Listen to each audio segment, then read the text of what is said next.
morning to all of you. This is Mudita Bansal, and on behalf of TCS ION, I welcome you all to this very interesting webinar on what the NEP brings us in the medical stream. The National Education Policy 2020, which was approved by the Unit Cabinet of India on 29th July 2020, outlines the vision of India's new education system. NEP 2020 states that healthcare education in the country needs to be revisited and calls for a healthcare education system that must be integrative. Some say Indians have always exercised pluralistic choices in healthcare, seeking help from different systems of medicine for different needs. And it is now important to impart medical education in an integrative health science framework and replace the current silos in which it is imparted in India. Let us know from the expert we have today whether this is correct or she has some other views on it. Let us talk about what NEP brings in stock for the medical stream. It is my pleasure and honor to welcome and introduce our guest speaker today, Dr. K. Sudha Rao. Dr. Rao received her PhD in educational psychology from Delhi University. She has been a Fulbright Scholar of Harvard University, Cambridge, a former Vice Chancellor, Karnataka State Open University, Mysore, and a senior advisor to All India Council for Technical Education. She has authored and edited so many books, including Education Policies in India, Catch Them Young, Vocationalization for Employability, and so on. She also has more than 100 research papers, articles, monographs, self-learning modules, case studies, best practices, and much more published in national and international journals. Dr. Sudha Rao has been awarded with the Centenarian Seva Ratna Award for the outstanding services in the chosen field, with the late Kalpana Chawla Award for Lifetime Achievement, and also the Vishishta Kannadiga Award and the Best Teacher Award. She participated in several national and international conferences and has chaired the task force of Manipur State Higher Education Commission. She has also been a member of AIU Standing Committee, Technical Education 5th Pay Revision Committee. She's also consulted by the British Council, UNDP, UNESCO, ESCAP, etc., and has traveled widely to different countries for academic assignments. A very, very warm welcome to you, Sudha ma'am, today. So, Sudha ma'am, the education policy comes with significant changes in medical education in the country. Could you let us know what are the key features it has for medical stream and how it will facilitate the universalization of education in India? Thank you very much. It's an opportunity for me to explore loudly amidst the large audience to see how policy has expressed itself in the health education. Prior to coming to health education, I would just like to give you a background of policies specific in higher education, so that we get to know how health education enters into it and it becomes a wholesome education in the country. If you see the medical education system and the structures that were established, whatever we had earlier was that it was inherited by the pre-independence period. So no doubt it was been quite robust and effective, and also the system is appreciated. Yet it has been a victim of several populist decisions and predatory actions that enabled the system to be exploited by the concerned, which made people to lose confidence in the system and its managers. And glaring deficiencies started appearing in the surface, and it was so loud that community expectations remained unattended and hence demanded the need for change. When such a demand came very loudly, initiatives have been taken from quite some time now. If you see since 1956 itself, the MCI bill was repealed and new act was established. But over the period, it could not meet the expectations at all, because the stakeholders were so wide and so large, the 1956 MCI bill could not help it. So in 2009, in the Independence Day speech, if you call back your memory, you see that the then Prime Minister also mentioned that we have to attend to the medical education and do something about it. Then came the Yashpal Committee. Then there was also a National Knowledge Commission, and all of them referred to as medical education should be focused and should be attended, without which we will not be helping the country. So the vision of the first thing that they thought was that MCI should be first removed. So the existing MCI, it has to be changed, because the vision was to replace MCI with a National Commission for Human Resources for Health. And both Yashpal Committee and the National Knowledge Commission and the Niti Aayog, all the three mentioned on, it has to have 4 verticals, one separate for undergraduate medical education, and the other one for PG education, and the accreditation of licensing of the medical education institution should be separate, and the ethical practices have to be attended.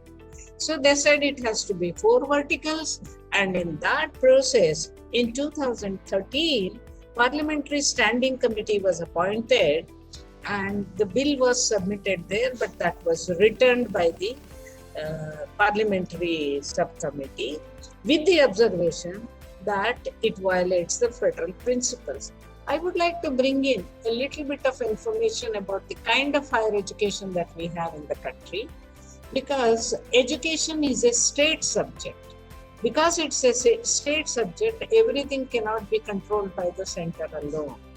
It comes under the concurrent list. Education comes under the concurrent list to help the center, but that is again for standards and quality maintenance. So when these are the 2 entries that the center has to enter into the health education at all the state level. So if you see that, that's why it was returned in the 2013 PSC report was returned saying no, in the federal system, this system would not work. So in 2016, Parliamentary Standing Committee and the Niti Aayog suggested legislative changes to overall this kind of a system that we have. So the Niti Aayog recommended creation of several autonomous boards to address the different functions, such as medical education and qualifying examination, medical ethics and practice, accreditation of medical colleges. So when these were to be attended, then again came the another. In 2017, National Medical Commission Bill was introduced, and this was introduced in the Lok Sabha, but lapsed with the dissolution because 16th Lok Sabha itself was dissolved. So that also did not work. And then came the bill to change MCI to the different. In 2019, bill sets up a National Medical Commission. That is the one. Today we have the bill of National Medical Commission as an umbrella regulatory body. NMC will regulate medical education and medical practice in India. So now if you see over the period, it is slowly branching to 2 sectors. One is the education and other is the practice. Earlier it was all together. And until the bill states, under the bill, it states states will establish, just as we have a National Medical Commission, they will establish their own respective state medical councils within 3 years. That's one condition. And these SMEs will have a role similar to National Medical Commission. SMEs, state medical commissions will be equal to, or instead of saying equal, I can say that they will have a similar role to be carried over to the state level. So if you see that The functions of the National Medical Commission include laying down policies for regulating medical institutions and medical professionals, assessing the requirements of human resources and infrastructure in healthcare, ensuring compliance by the state medical councils with the regulations made under the bill, and framing guidelines for determination of fee for up to 50% of the seats in the private medical colleges. Which means it's very clear the government has control for only 50% of the seats in the medical college, private medical colleges. Rest of the 50%, the method has to be different. So now you will be surprised to know a country like ours, for 1,000 people, we have only not even one doctor. They say it is 0.8. That is the level at which we are. Whereas in UK, for every 1,000 people, there are 3 doctors. So if you see this kind of a situation, it is obvious that we are far, far behind. The new education policy, if you see the 2020, if you see the first draft, because I had to give my comments to that, which we did from the State Council as a member of the Governing Council of the State Council myself, we wrote for 480 pages recommendation that came as a draft. We wrote all our observations, we sent it to the center. But luckily, I must say the new one that is come, which is less than, the first one was 483 pages. And the present policy which has brought out, that is, it is hardly 200 and odd pages. So quite a bit of it has been removed, which were controversial from the policy. And I must say that from that point of view, the present version that has come with 200 and odd pages is certainly making all efforts to ensure that it helps the society at large. I should also talk about the norms for medical education is already set. In the first question, you have asked for 2 basic things. One is key features that are there in NEP 2020 for medical education, number 1. And number 2, how does it help in the universalization? These are 2 questions. Coming to the question, first half of the question. Now I should say that it is in the key features. It says healthcare education needs to be re-envisioned, so that it says the duration has to be changed, the structure has to be changed, and the design has to be changed. These are the policy requirements. And it says in the policy that students will be assessed at regular intervals on well-defined parameters, primarily required for working in primary care and in secondary hospitals. It also says that our healthcare system must be integrative. That is where quite a bit of controversy came, and your further questions are aimed there only. I see that. Okay. It says that all students of allopathic medical education must have a basic understanding of Ayush. Ayush is Ayurveda, Yoga, Naturopathy, Unani, Siddha, and Homeopathy, which are the existing practices in our country. And you can also see that there shall be a much greater emphasis on preventive health care and community medicine in all forms of healthcare education. This is what it says. This is if you go through the national NEP 2020, it doesn't have more than 1 page for health education. But then I had to cull out from the National Medical Commission's bill what are those things that are there in the health education and how it's going on. And then you asked about the universalization of education, how it helps. Universalization means one has to understand that universalization of provision means how many institutions are there in the country and how long it is continuing, how nearby it is to the students to enter into, and the various. So we are talking about access of buildings, faculty, infrastructure, teaching learning facilities, finances provided to the institution, and availability of distance from home and the kind of management that happens. Similarly, the second component of universalization is universalization of enrollment. When it comes to the enrollment, we talked about the kind of enrollment, how do we do? In the medical colleges, it's through the entrance test. You know that NEET exam is conducted and it's through that only the entrance is made. But then there raises a question, because when you use the word universalization, you might run a test, but the test is in English and Kannada, English and Hindi only. What about those local language students? How are they going to perform? Can you make it universalization so loudly is a challenge in itself. Then we have universalization of retention. Once you enter the students, you have to retain them. How do we retain? Is it possible to retain the students? Because medical education is very expensive. We must understand that.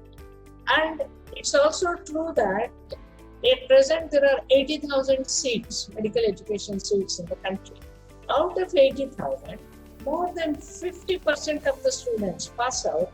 They only prepare for the PG exams. They don't practice.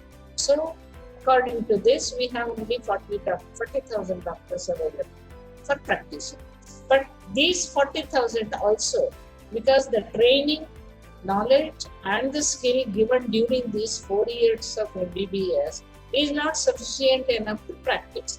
So they have no choice than to either try for PG or try for various means. That's how it's going. And quite a bit of them leave medical line and go to IAS and various other greener pastures. That also happens. That's another challenge. Then we have the universalization of participation. Now, who are the people who are participating? Whether all the stakeholders are participating in the medical education today? No. It's a class of people.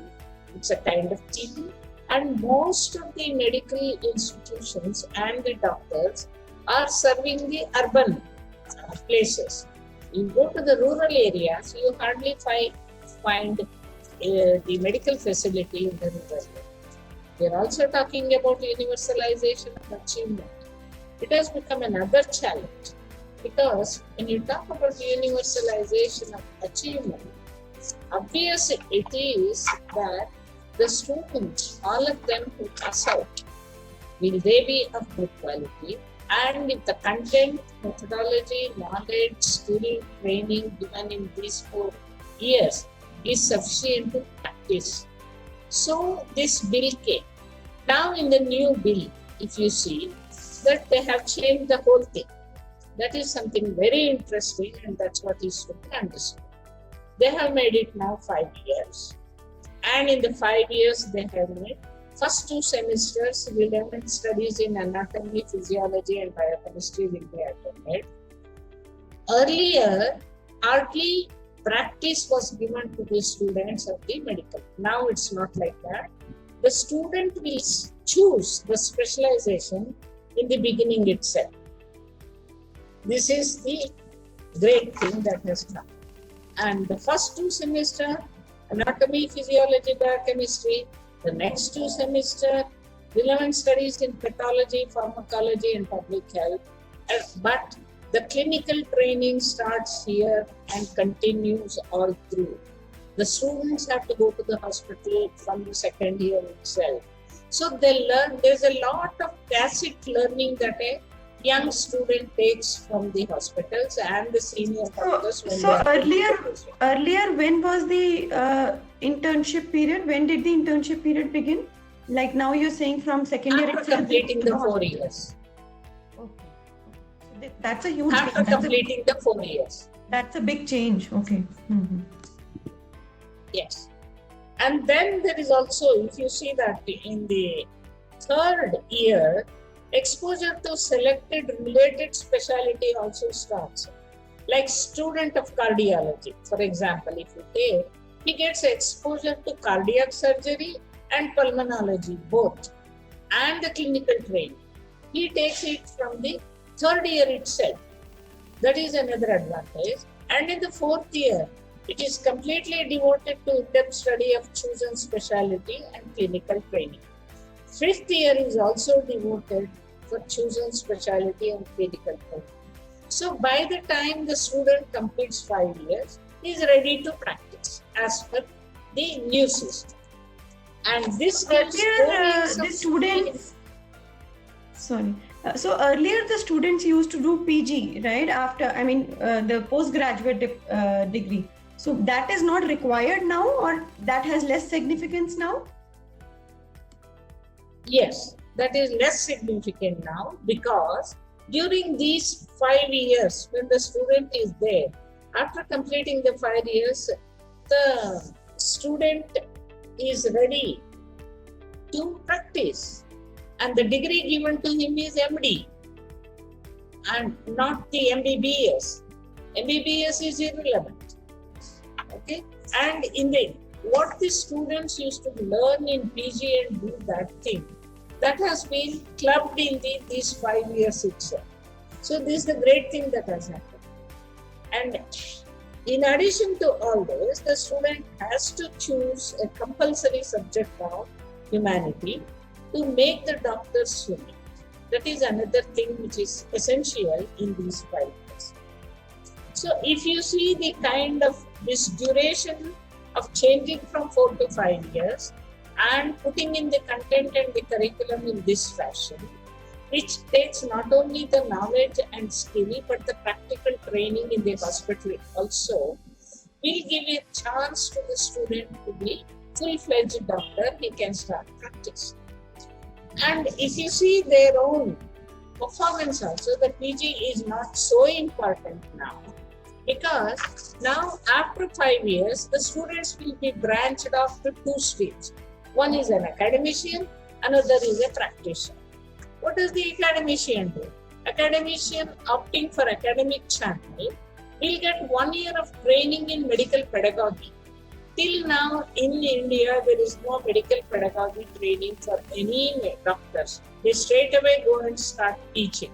But now, anybody who wants to go and teach in the medical college must take 1 year of medical pedagogy training. Only then he becomes eligible and he will be called academician. Please remember, he cannot practice. He is an academician. But the scales, financial benefits given to both of them are equal. That is something very great. So once you take this kind of a training, you will be, in the first 5 years, you will be called a lecturer, and another 5 years, you will be called an assistant professor, and with 10 years of experience, you will be a professor, full-fledged professor. An academic person can also go into practice, but not a practitioner cannot come straight away to academics. If he has to come, again, he has to go 1 year of training for medical pedagogy. That 1 year of training in pedagogy can be taken at any point of the career, or is there some restriction into it? I'm asking that 1 year of... Before you enter into teaching. Before you enter into teaching, it's essential. At any point, for example, a practitioner practices for 5 years, but then decides that I want to pursue as an academician also. So after 5 years of practice, he can go for 1 year of pedagogy training and then go for teaching. Is that it? Is that so? Yes, it's possible. It's possible. Even after 15 years, it is possible? Huh? Even after 15 years of practice, it is possible? Yes, it's possible. It's possible. But the designations of a practitioner is different. You see, here we said lecturer, assistant professor, professor. But the practitioner's designation is, he'll be called specialist, because he has done in a specific field, and then he'll be called, after 5 years, he'll be called a consultant, and then after another 10 years, he'll be called a senior consultant. So, rest of the things are same. The salary and scale and those things are same. But there is a clear-cut demarcation between what an academician does and what a practitioner does. But then there is also a chance that one can come and go So if the practitioner wants to come, he has to get this kind of a training. Similarly, if the academician wants to get into the practice, then he has to take a training under a senior consultant. He has to spend time. That is only possible. And after this 5 years, there is only one other degree that has been introduced, and that's called PhD for those who do a lot of research. So with this, it's so happening that it might change the structure in the sense that all the medical colleges still today were having similar courses. But it's not necessary now, because there is a defined streams in which people would like to learn. That is one thing. And the number is that private medical colleges need not do the same teaching and everything the same way. They can try innovative courses. They can, because many of the courses have becomes irrelevant. For example, general surgery, it's no more necessary now. And similarly, general medicine, it's not necessary. So this becomes irrelevant, so it can be removed.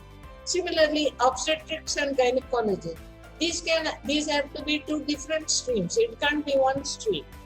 So, and then the new thing that is coming in the policy is the family practice as a specialty, and large number of seats will be there in the family practice, because that is the one that's going to help in the rural areas to everybody. As a result, family practice is it related? Family practice means? That is a medical doctor, full-fledged doctor after 5 years, who gets into practice, and he is already a full-fledged doctor. He can take care of all basic diseases that is seen. That can be taken care of by these family doctors. They can be placed in PHCs, they can be placed anywhere in the rural areas. So there is a large number of seats kept for family practice.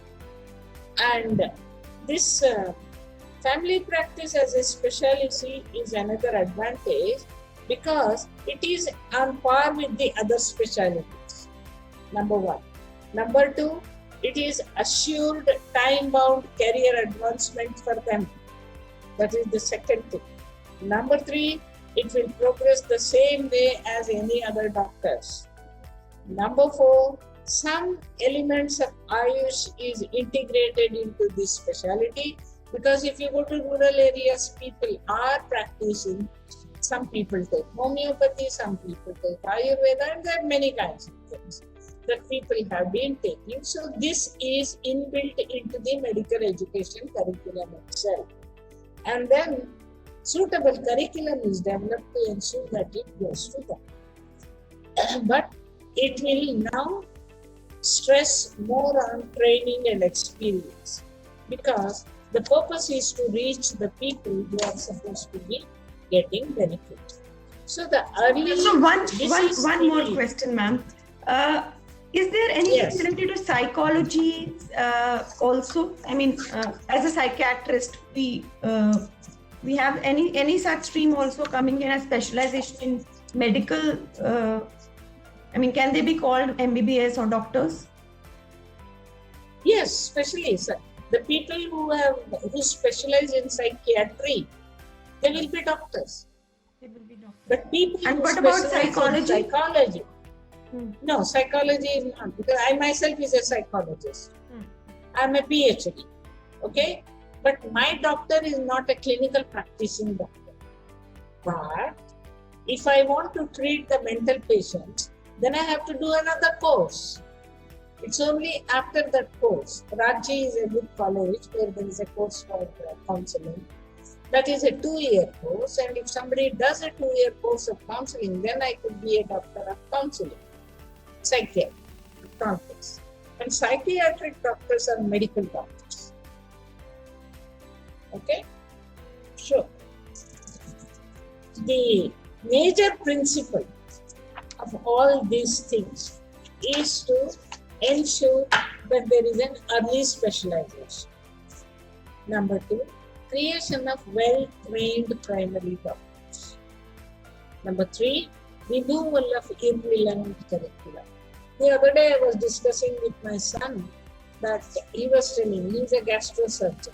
He said, if I'm a gastrosurgeon, then why should I be knowing the so much of physiology and anatomy and the kinds of things of the brain or the orthopedics areas?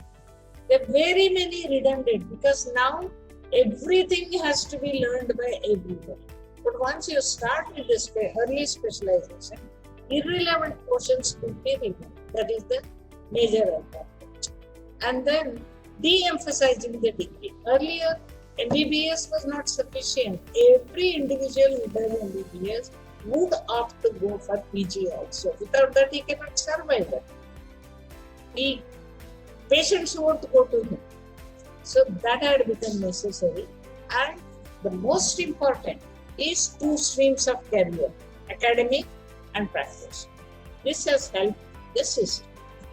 But one thing I must tell you here, that the present medical education is the major problem is that MBBS had to do PG. Number 2, emphasis on degrees, not the training. And number 3 is long waiting period. I have one doctor engineer, son, one engineer son. My engineer son started earning at the age of 22. My doctor's son started earning at the age of 32. It's a long waiting period for the doctors to establish and get into it. But yes, they go a long way. Not necessarily the engineers will go a long way. There is a difference, no doubt, but these people have to work a lot. I'm sure so many parents think that it's rightly said, long way. So many students back out from opting for, a degree in MBBS or MD because they know that it is a long study period, at least 6, 7, 8 years of study so that you can establish yourself well. So this policy will bring a change, a very big change in that mentality. It was very important and it's so good that it has happened. Yes, it is happening here. Yes. Very true, very true. And then the worst thing was, after UG, they have to again appear for an entrance test to get PG. And how many PG seats are there? There are hardly 600 PG seats all over the country. How is it possible to catch it? That was another thing that was going on. So we must remember that there is a difference. One thing we must remember in the policy, there is a difference between the planned policy, delivered policy, and experienced policy. Because I was a contributor to 86 policy, 92 policy, and I have seen its implementation, how it went on. While writing my book, I made analysis all over the country and then I wrote that book. So I can very confidently say that whatever has come in the policy document, how it is implemented, that matters a lot. After the implementation, how people experience its benefits is another important thing that has to be said. And the policy writers, there's a difference between the intended policy and the implemented policy.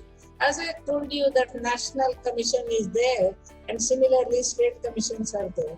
The communication between the nation to the state at state level and at the state level its implementation by the different organizations also makes a lot of difference.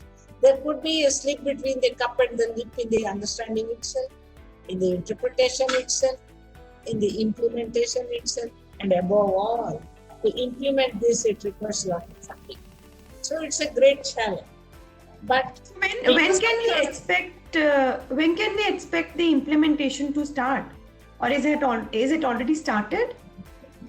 This 5 years thing, the first batch has already taken entry. Okay, they are, but what do they do in the third sem? We have to wait and see. That is where we get them. Whether early specialty is chosen by them or they continue with the old one, we don't. So that has to be seen. But the batches enter after taking the entrance test. And Can we? Yeah, go ahead. Can you also talk about the integration of Ayush system of medicine and the modern system of medicine? How does NEP affect that? Yeah. Can I take just 1 minute to clear before I go to that? And that is, as I told you in the beginning itself, education is a state subject. So there is a state level act. And after the state level act, there are university level acts. And the acts, these university levels, they have to make statutes and get it approved. Only then it can be implemented. So you asked me the question, when it can be implemented. That depends upon how fast the states are going to change their acts and statutes and how they are implementing in the universities to make their acts and statutes and develop regulations and go on. So that is how it goes. So you asked about integration. Yeah, that's a good question. I would say integration is good, but if it is planned very well, if it is taken with great seriousness, because any system, it has its own philosophy. Whether it is Ayurveda, homeopathy, Siddha, it has its philosophy. Just as this modern medicine, that is based on a lot of research and evidences and finding, and it's a well-established thing. Number one. Number two, we must also understand that the curriculum and the workload in the modern medicine itself is quite heavy. How do you bring in, how much you bring in, and how do you put in is another question. Number three, would you like to dilute these philosophies that they held it for thousands of years? Because if you go to Ayush areas, they have the system existing in India for thousands of years. They have their own specialty. They have their own methods of. So can you dilute that is the question. The thing I have to say here is that anybody would switch off very easily, switch on to modern medicine. How many can switch on to the other is a question in itself. A beautiful example I can say is, you see this haldi, curcumin. That is, some other country puts for patenting. We did not do it, though we have been in practice for it for thousands of years, and it is well established. So there is an area, whether it is Ayurveda, homeopathy, Siddha, yoga, that has to be how much of it, what portion of it can be brought to modern medicine to improve the modern medicine and make it better, rather than just merging two together and killing that as well as this. May not be the right suggestion. It requires a great planning, much deeper analysis of the situation. Because with one thing, we have very many Ayurveda hospitals in the country. You have seen that. Somewhere in the last 5-10 years ago, one policy came that the Ayurvedic doctors can, by studying 1 year or adding some months of studies, they can start prescribing the modern medicine. So now you must make a study to understand how many are sticking to their Ayurveda. If everyone is getting into modern medicine, that system will be, we are killing that system. So we shouldn't be giving that chance to, because that's our treasure. It's our old system, well-established system. The world over look for us, but this, especially our yoga. Yoga is very much appreciated all over the world. So we should develop those systems also equally strongly as we do this. Thank you, ma'am. Very, very good description of everything that we really, want to know out of it. So, what is pluralistic education system, and how does NEP envisage it in the reforms? Yeah, pluralistic is this, that modern medicine that hitherto we were practicing is a singular place. When we bring in yoga, siddha, ayurveda, homeopathy, unani, everything into this, they are also for the benefit of the patient only. And it is also true that there are certain things. Suppose if somebody is sick and you are treating with modern medicine alone, definitely a little bit of yoga would help the person to become fitter faster. So it becomes plural. So when you bring other medicines to help the patient, we must remember it should be, the main focus is to help the patient. Number two, it is to help the students to understand and grow. Number three, it is for the faculty members who are there in the system to digest and give a better medication to the patients to improve their health. And number four, whether these institutions that are there, can they assimilate?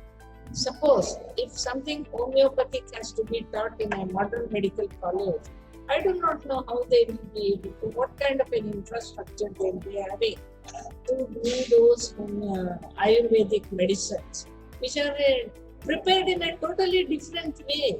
How the modern medicines can do that? So there are very many, it requires a much minute, detailed, in-depth study to see how these two can be merged. It's a major challenge. It's a very good major challenge. So you mean more I don't say what research, is bad. more. Please. Sorry, I don't mean, I'm not saying anything is bad here, but every system that we have has its strengths and weaknesses. Like, you know that many of these other medicines, under the emergency, all of them come back to modern medicine. That is where we have to be careful about. So when we say we integrate it, integration is a good method, but how much of what can be integrated, and that should be based on a good research and analysis. Right now, we see that the allopathic doctors, for example, they do not appreciate the methodologies that the homeopathy doctors are following or Ayurvedic are following. At least on at the front end, they do not. Maybe inside their heads, they would. But to tell the patient, they generally say that modern medicine will bring you more benefit, or whatever I am doing will bring you more benefit. So, do you think a culture will come where all these pluralistic ways of medicine will amalgamate and will start supporting each other? Do you think that may come? I don't think so. I don't think the doctors have that much of time to get into a position of homeopathy. And especially the modern medical doctor who is practicing, he has sufficient enough to chew. So he need not fight with anybody to get his patients. So for him, it is never a problem. Rather, it is more number of patients is a problem too. Whereas for others, they may not be having sufficient patients, and they would like to enter into the field where they could also be proving themselves as modern medicine. I give you a simple example. You see, if you take the entrance test examination results, all of them appear for MBBS first. When they don't get into MBBS, then they go to Ayurveda. Then they go to another. So why, if that was equally strong and equally well developed, then probably that would have also taken the first chance, isn't it? That's just a cursory analysis. I don't argue with it. But maybe it would be a good study to do that kind of a study and see why. That is one. And number two, All these Ayurvedic people, you go to any Ayurvedic clinic, they very comfortably give you Dolo 650 or Crocin. After the policy has been introduced. Prior to that, they were not giving, but now they give that. To make the patient comfortable, you are treated faster in all the levels.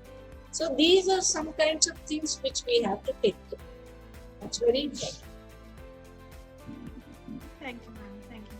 So, one kind of a last question that I want to know: what makes things tricky is that this policy comes into being at this time when the economy has been battered by COVID.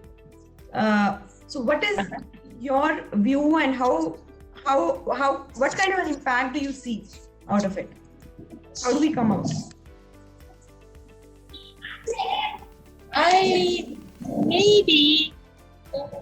Yes, economy is bad, there is no doubt about it.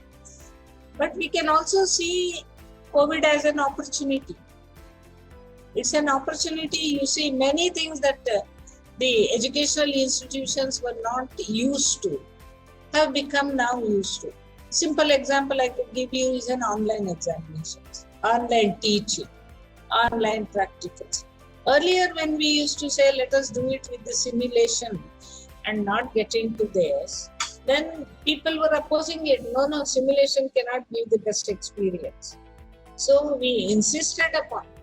That is how, if you see, in spite of animal killing was not opposed, Animal killing was opposed in the medical institutions for practical experience, but still certain areas were exempted because they said no, without that it's not possible at all. So they tried simulation didn't work. So COVID was an opportunity to make believe or actually get into the practice of online teaching, learning, and practical experiences and all that. That's one. Number two is that COVID has been beneficial in the sense we had too many unnecessary infrastructure built everywhere. Whether it is the AICTE or medical council, it goes to the institution and it used to say, you must have 3,000 computers, this many buildings, this much of an infrastructure, these kinds of classrooms and so many things. With online, all good amount of it has become redundant. At home you can learn. So I don't need to come to the college. The question also arises, what about the hostels? Institutions have built so many hostels. If the students don't come and stay there, what happens? That's another thing. So COVID has provided opportunities also. And financial, with all this, now the question is whether medical education fee can be reduced. Because you have alternative methods, alternative systems available. Can the fee be reduced? If the fee is reduced, then it becomes easier for the rural, remote area, poor people also to enter into the medical system. For that, they have also said that they will go to the district level and start medical colleges at the district level and district hospitals, wherever the good faculty members are there. They say that we will attach it to the college and make a teaching institution there itself. So policies like that is there in the bill. But whether the bill as such will be totally taken in the policy and brought out is a question that is to be seen. So, ma'am, one more thing before we leave is NEP aims to free the universities and colleges from periodic inspections and place them on the path of self-assessment and voluntary declaration. So, can you guide us how transparency, how maintaining quality standards and a favorable public perception can be achieved by self-assessment and voluntary declaration? Does that really help? Because there's a question when you sent me, the question was about self-evaluation, self-assessment and transparency. How does it help? It helps. It helps. You know, people who are transparent, they are accepted more than the people who are not transparent. One, self-evaluation gives a chance to every individual to assess oneself, and based on that assessment, you improve upon yourself. The moment transparency comes and you put your whole thing on the web, institutional web, you are entering into a competition because there are many others who have put on the web. Every teacher reads the other teacher and the public also reads. So the transparency itself will put you on such a pedestal that you have no choice yourself to improve upon, to compete upon, and to be able. That is one of it. You see the beautiful thing that has happened in the NAC. Earlier, NAC used to depend totally. NAC is National Assessment Accreditation Council, which used to send us, because I might have gone for more than 100 institutions to accredit institutions. It was all dependent upon the team we used to go. 4 or 5 people we used to go as a team, and what we write was the report. It is possible that somebody might influence me, somebody might bias me, whatever it is there when the teachers go. But today NAC has made 70-30. 70 is all transparent way you have to put on the web. That is only taken. Your data and your activities have to be expressed in the web. That is taken, not what you tell later. So 70% marks out of 100 is given to the transparent data that you have put on the web. Only 30% the team goes and establishes whether what you spit is right or not. It doesn't. It makes every individual to analyze themselves. So thank you so much, Sudha ma'am. As I said, the most candid discussion that I've had in so many webinars till now.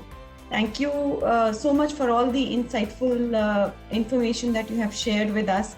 And I'm sure when our audience views this webinar, the recorded version on the channel, they will be mesmerized and they will gain a lot of takeaways from this. Thank you so much for sharing all this information, and thank you for taking out time to come on our channel and share your views. Thank you, ma'am. Thank you. Thank you very much. It was an opportunity for me also. Thanks a lot.